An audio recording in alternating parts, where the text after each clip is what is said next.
आता आपण आलेलो आहे बांद्यामध्ये, बांदेश्वर बांधा मासे मारण्यासाठी आहे नवीन स्पॉट.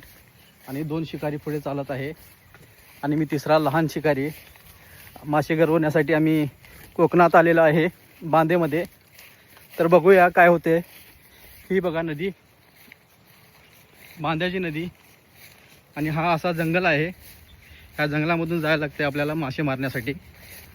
भरपूर कष्ट करावं लागते मासे मारण्यासाठी. तर बघूया, पुढची रील बनवतो थोड्याच वेळात. थँक्यू.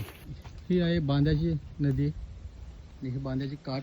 आपण आता इथे बसणार आहे आणि हे आमचे मुज्जू असतात आणि शानू मुल्ला. आणि हे जंगल आहे, असं जंगल आहे. तर बघा मित्रांनो, आम्ही आता इथे मासे गरवण्यासाठी बसणार आहे. तर बघूया काय होते, मासे लागतात काय नाही. ठीक आहे मित्रांनो, ओके, थँक्यू. कोकणात मासे गरवायचे असेल तर फिरकीचा जाळा टाकून असली लहान मासे धरायला लागतात आणि ते धरून आपल्या गळ्याला लावून ती मासा पाण्यात टाकावं लागते, तर आपल्याला मोठा मासा गावते.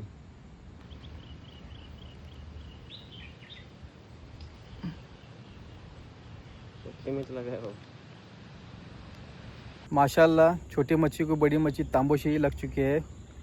आज का मिशन सक्सेस हो गया है आप सबकी दुआओं से. थैंक यू दोस्तों.